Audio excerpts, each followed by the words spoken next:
High friends, আমি Shovan. Welcome to my YouTube channel. এখন আমি টেক্কা মুভির official trailer reaction or review দেব এবং ট্রেলারটা দেখে রীতিমতো আমি ছিটকে গেছি। আমার কিন্তু দুর্দান্ত লেগেছে এবং এই ট্রেলারটা আজকের ডেটে মানে 28 সেপ্টেম্বর 2024 এসছে। ট্রেলারটা আসতে অনেক দেরি করেছে, কারণ মুভিটা আসতে কিন্তু আপনার নিয়ার থিয়েটার আসতে আর মাত্র 10টা দিন বাকি। তার আগে কিন্তু 2 মিনিট 27 সেকেন্ডের ট্রেলারটা আমাকে রীতিমতো গুজ বাম্পস এনে দিয়েছে এবং দেবের মুখে যেরকম কিস্তি শোনা গেছে এবং ট্রেলারটাকে প্রথম থেকে শেষ অবধি যেভাবে নিয়ে গেছে, আপনি যদি বিজিএমটা খেয়াল করে থাকেন, অদ্ভুত রকমের বিজিএম এবং এরকম বিজিএম ওদের বাংলা মুভিতে এর আগে কখনো আমি শুনেছি বলে আমার মনে পড়ে না। ডিরেক্টেড বাই সৃজিত মুখার্জি এবং দেবের এখানে অ্যাক্টিং দুর্দান্ত ফাটাফাটি। সে যেরকম তার স্বস্তিকা মুখার্জির মেয়েকে কিডন্যাপ করেছে, সেরকম স্বস্তিকা মুখার্জিও কিন্তু দেবের ছেলেকে যেভাবে মাথায় বন্দুক ঠেকিয়ে রাখে, সেই সিনটা কিন্তু রীতিমতো দেখার মতো। একটা ব্লাস্ট হয়, সেটা রীতিমতো দেখার মতো।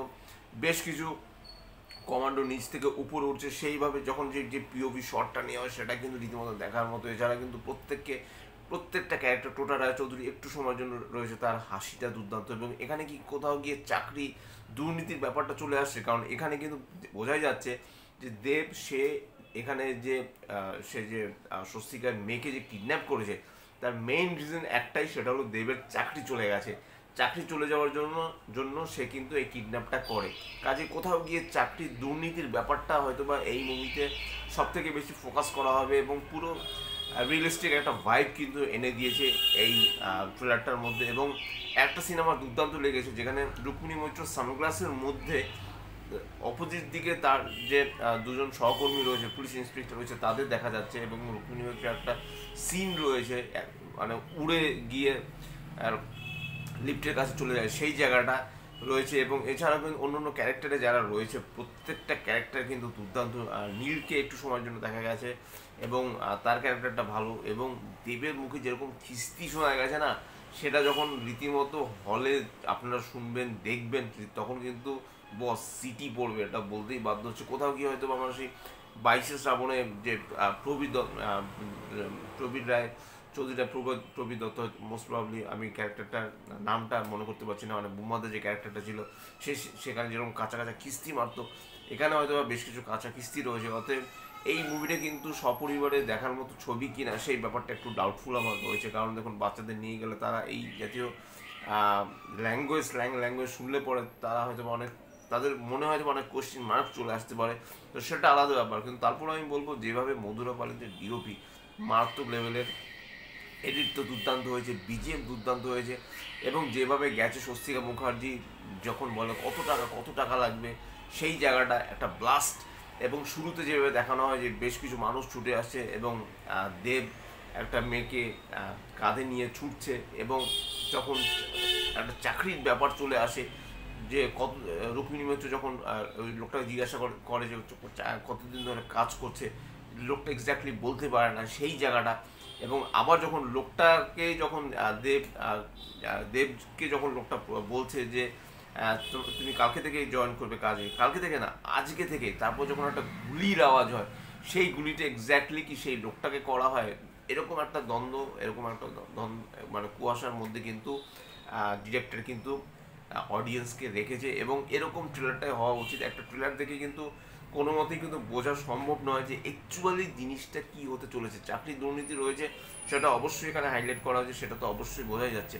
কিন্তু কোথাও গিয়ে স্বস্তিকাই বা কী করে দেবের ছেলেকে নিয়ে এলো, এই ব্যাপারটাও কিন্তু একটা মারাত্মক একটা ব্যাপার। তার মানে স্বস্তিকা কি কোনো মতে দেবের সাথে তার পুরনো কোনো সম্পর্ক ছিল বা পুরনো একটা রিলেশন ছিল।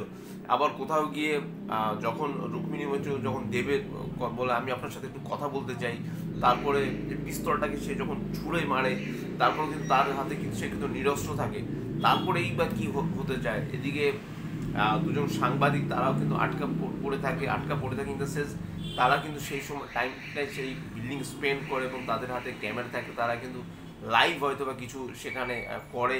বা এখানে লোকনাথ দেকেও একটু সময়ের জন্য দেখানো গেছে। লোকনাথ দে কিন্তু রীতিমতো ইনসিস্ট করে একটা জায়গায় কিন্তু ট্রেলারে বলছে যে মেয়েটার মাথায় বন্দুক রাখুন, তখন কিন্তু দেব ঘুরিয়ে গিয়ে বন্দুকটা রাখে, তার আগে কিন্তু রাখে না। তার মানে লোকনাথদের এই যে ব্যাপারটা বলার মধ্যেও কিন্তু কোথাও কিন্তু একটা ব্যাপার রয়েছে, যে ব্যাপারটার কিন্তু আমরা যখন মুভিটা দেখবো তখন কিন্তু জিনিসটা আনফোল্ড হবে। এবং পুলিশ ইন্সপেক্টর বলছে দুজনকে খতম করে দেবো, নাহলে 4জনকেই মেরে দেবো। তার মানে 4জন বলতে দেব, স্বস্তিকার মেয়ে, দেবের ছেলে এবং অবশ্যই স্বস্তিকা, এই 4জনকে মেরে দিলেই বা তাতে কি প্রবলেম সলভ হবে? তা অনেক রহস্য কিন্তু লুকিয়ে রয়েছে, এবং ট্রেলারটাকে যেভাবে কাট করা হয়েছে, যেভাবে এডিট করা হয়েছে, যেভাবে বিজিএম, কালার প্যালেট থেকে শুরু করে, দেবকে তো দেখতে দুর্দান্ত লাগছে। এবং দেব এরকম মানে অ্যাক্টিং এর আগে কখনো করেছে বলে আমার মনে হয় না। একজন হস্টেজ, এরকম একদম হস্টেজ থ্রিলার একটা মুভি সে করতে চলেছে।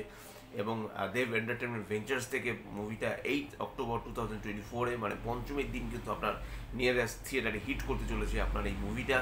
আশা করি দুর্দান্ত রকম একটা মুভি হবে। সৃজিত মুখার্জি যেখানে ডিরেকশন রয়েছে, সেখানে তো বস মুভিটা মানে একটা দুর্দান্ত সিনেমা হতেই হবে। এবং দেব এবং সৃজিত মুখার্জি 8 বছর পর কোলাবোরেট করে তারা কিন্তু আবার মুভি করছে একসাথে, সেটাও কিন্তু একটা মানে একটা বিশাল একটা ব্যাপার।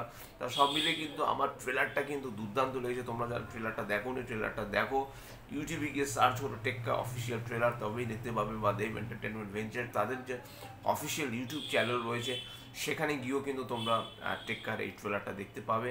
আশা করি তোমাদের ট্রেলারটা খুব ভালো লাগবে। এবং ট্রেলারটার মধ্যে যেভাবে যে সিকোয়েন্সগুলো সাজানো হয়েছে সেটা কিন্তু এক কথা অসাধারণ। এবং আমারও বলছি, চাকরির দুর্নীতিকে হাইলাইট করে, সেই জিনিসটাকে হাইলাইট করে কিন্তু পুরোপুরিভাবে মুভিটাকে সাজানো যে হয়েছে সেটা কিন্তু বোঝাই যাচ্ছে। সব মিলে কিন্তু টেক্কার ট্রেলারটা আমি অবশ্যই টেক্কার ট্রেলারকে থামস আপ দেবো। তো এটাই ছিল আমার টেক্কার ট্রেলারের রিয়াকশন বা রিভিউ, যাই বলুন কেন। যদি ভালো লেগে থাকে লাইক, শেয়ার, কমেন্ট এবং সাবস্ক্রাইব করতে বলবেন আমার চ্যানেলকে। ইনস্টাগ্রামের লিঙ্ক, ফেসবুকের লিঙ্ক এবং ইউটিউবের লিঙ্ক আমার ডিসক্রিপশন বক্সে দিয়ে দেওয়া রয়েছে, সেখান থেকে আপনি আমাকে কানেক্ট করতে পারেন। Till then stay tuned, tata.